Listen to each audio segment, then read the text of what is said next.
Hello and welcome to CBA News Brief with me, Abdillahi Hassan.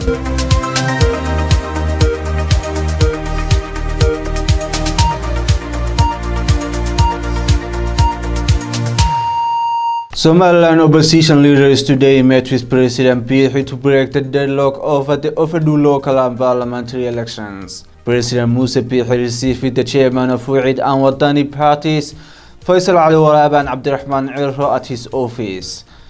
This follows a prolonged political crisis caused by entrenched disagreements on the formation of the Electoral Commission, which oversees elections in the country.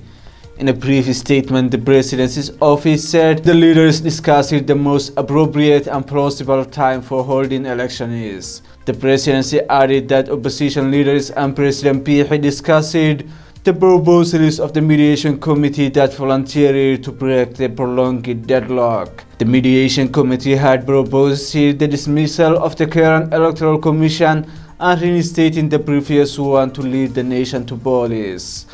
Both the government and the opposition parties had declared their acceptance of the proposal. However, the statement of the President's office today did not mention any discussion on the implementation of the committee's proposals.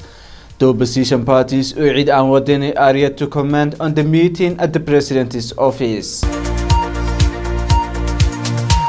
The President of the Federal Republic of Somalia, Mohamed Abdillahi Hassan, has unveiled the 9th National Development Plan, which will be the basis for the realization of the Somali national goals of development. President Hassan explained all 4 main pillars of the National Strategic Plan, which are security and politics, economic development, environment and social development. He added that the government and the people of Somalia together have the full potential to reach their ambitions.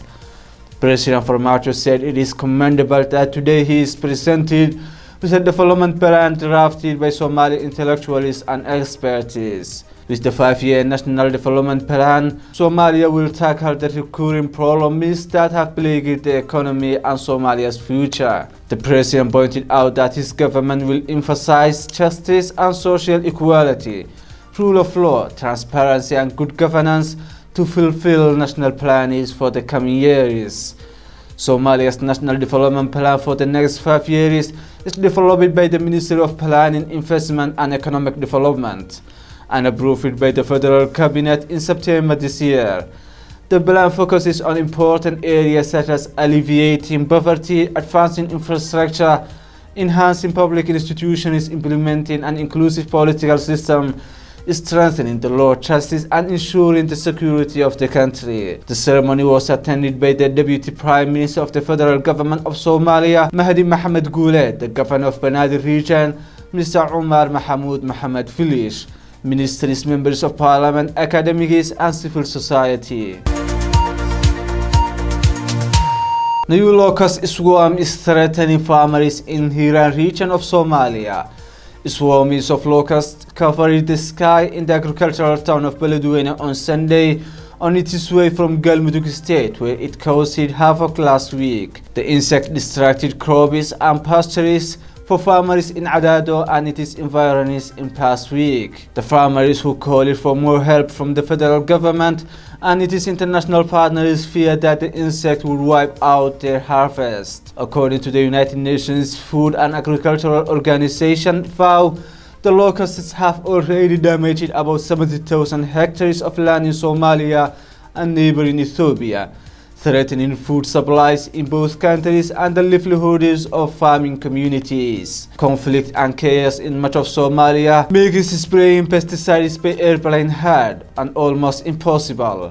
That's too bad because FAO called it the ideal control measure.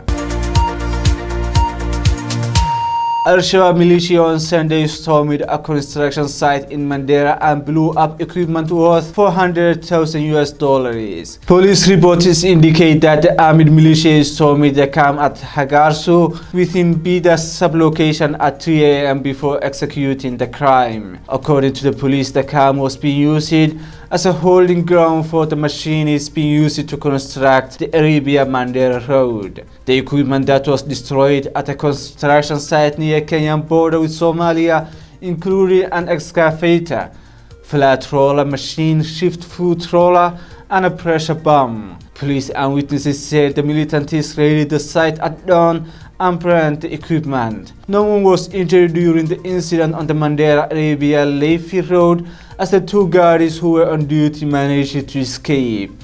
Outgoing Northeastern Regional Commissioner Mohammed Brick, Regional Commissioner for Northeastern, said security personnel at Northeastern were investigating the latest attack by Al-Shabaab. A veteran member of Somaliland's House of Elders today lamented the drop in the criteria for membership in the House of Elders. MB Mahmoud Mohammed Yassin Deg said the House's membership has dropped from a communal affair to a family domain issue. Senator Deg said the House membership passes from a family member to another without going back to the constituency even when new members do not fulfill the eligibility requirements. The federal member stated that the Supreme Court allows members below the age threshold for membership to take up seats in the House of Elders.